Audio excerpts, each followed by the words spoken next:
السلام عليكم ورحمة الله وبركاته. ازيكم يا احلى اخوات واحلى متابعين؟ عاملين ايه؟ وحشتوني. ازيكم يا احلى متابعين عندي؟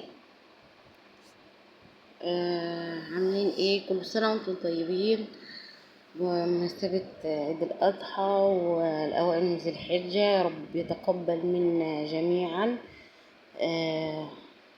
صيامنا وصلاتنا ودعائنا يا رب، ونكون كلنا في احسن حال واحسن متابعين عندي.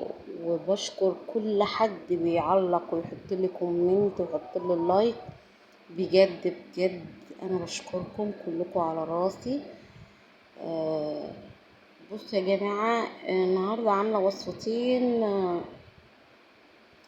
عاملاهم قبل كده على القناة، يعني هم شارحين نفسهم. هندردش مع بعض شوية ان شاء الله، عشان بحب اتكلم معاكم بجد اقسم بالله. اليوم اللي مش بصور فيه فيديو او بنزل بحس انك وحشني جدا، مش عارفة يعني خلاص.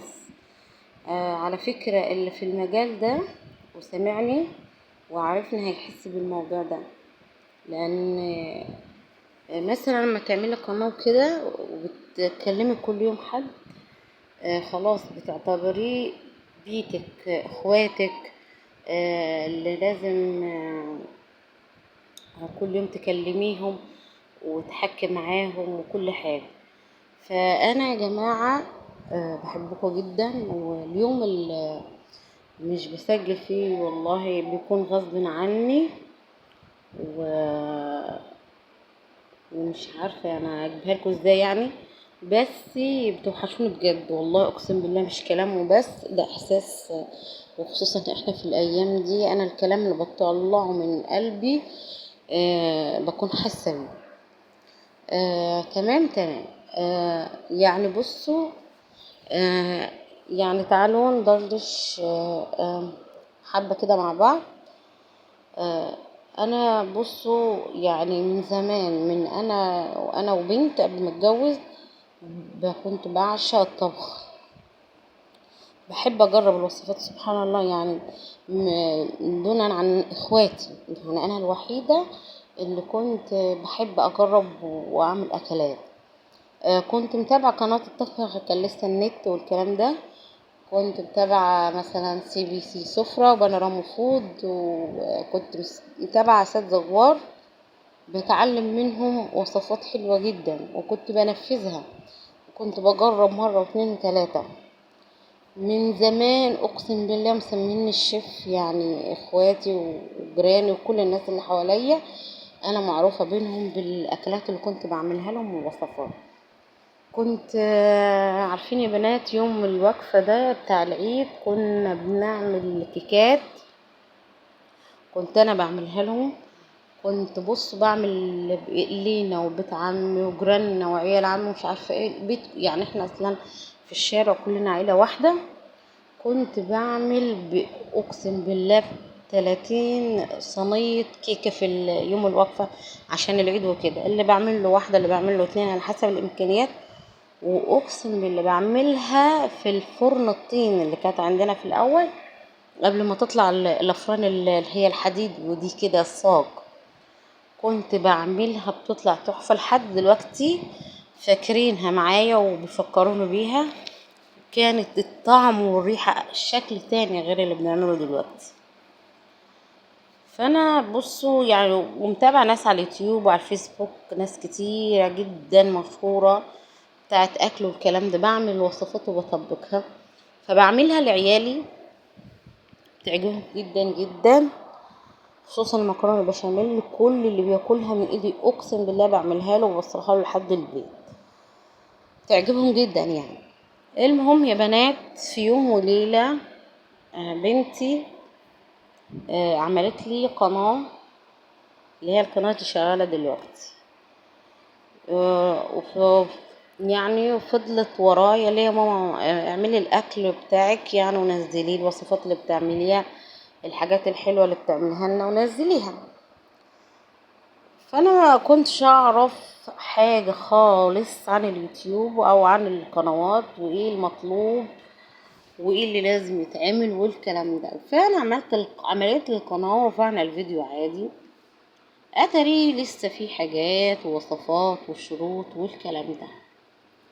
فلما دخلت وبحثت وعرفت ان لازم يبقى فيه شروط واكمل كذا ولازم الفيديو يتشاهد ويجيب كذا. فانا ما كنتش، انا كنت ايوه بتفرج على القنوات عادي، بحط اللايك واشاهد الفيديو، بقول كومنت حلو وبشكر مش عارف، بس اقسم بالله ما كنت اعرف الحاجه دي. فلما عرفت الموضوع ده طلع صعب بجد بجد، والموضوع كبر جوايا. يعني عايزه اوصل صوتي واكلاتي يعني للعالم زي الناس كلها ما عملت وقنواتها كبرت. فانا كل اللي طالباه يا جماعه فضلا وليس امرا، يعني اللي يشوف قناتي مثلا وعجب المحتوى مثلا حط له لايك، شاهد للفيديو، لو يستفاد بمعلومه بسيطه يكبر بخاطري يحط له لايك، لان هو اللي بيرفع الفيديو، والاشتراك لي في القناه طبعا، ويفعل علامه الكل عشان يوصل الكل اشعاراتي. ده مبدئيا يعني. في ناس كتيرة دخلت على القناة وبيعلقوا لي، في ناس من بره كمان، بجد بفرح جدا. والحمد لله انا مؤمنة بربنا جدا جدا، وعندي يقين بإذن الله في يوم من الايام هسعى وهوصل ان شاء الله، وربنا هيكرمني. ودعواتكم ليا وتشجيعكم ليا يا جماعة اللي يعني شوف وصفاتي وكده. انا طبعا مصرية صعيدية بسيطة جدا جدا، متعلمة الحمد لله على قدر حلو جدا من التعليم، كملت تعليم يعني، واتجوزت وعندي 4 أولاد، بنتين وولدين في مرحلة التعليم كلهم بسم الله ما شاء الله، الحمد لله كويسين جدا في التعليم ونجحوا، وبحلم يوصلوا كل واحد في أولادي نفسه في كلية معينة نفسي يوصلها. انا مش من الامهات اللي لا لازم تدخل مش عارفه ايه لازم، لا انا سايبه لهم حريه الاختيار في الكليات اللي هم عايزينها، قلت لهم اللي تحبوه ايه المجموع اللي تجيبوه، لان انا شايفه اولادي بيذاكروا بيروحوا حصص بيسهروا بيعطيني التعليم حقه يعني. فانا الحمد لله راضيه بكل اللي هيعملوه ان شاء الله وربنا يكتبه لهم. آه يعني انا طبعا من اسيوط بس عايشه في قريه، ويعني الحمد لله كلنا متعلمين واخواتي واهلي وكده، وجوزي متعلم ومتفاهمين الحمد لله. فيا جماعة نفسي توصلوني لحلمي، تساعدوني تكبروا بخاطري. مش يعني بصوا مش هقولكوا عشان الفلوس، بس هي الفلوس سبب مهم، بس نفسي انا افرح بنفسي، يعني اعرف ان انا مهمة في حد بيحبني، عرفت اوصل معلومة لحد. في بنات لسه ما دخلتش المطبخ ما تعرفش عن الاكل حاجة. بصوا او اكبر دليل عندي بناتي ماشي بينظفوا يعملوا شاطرين جدا في التنظيفات وفي حاجات تانية، بس موضوع المطبخ ما رضينش ياخدوا القرار. بحاول ادخلهم على قدر الامكان بقدر الامكان يعني، بس لسه برضو رافضين فكرة المطبخ. بس هو المطبخ ممتع جدا يا بنات، اقسم بالله، وحاجة سهلة بالنسبة للي يحبه. فانا لما بحب المطبخ الموضوع عندي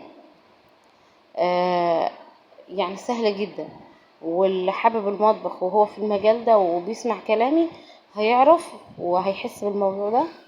بحب المطبخ وبعشقه بطريقة غريبة، بحب اعمل وصفات كتيرة واجرب، وعلى قد ما اقدر هنزل لكم ان شاء الله الوصفات، وان شاء الله تكبروا بخاطري وتوصلوني لحلمي. وشكرا لكم.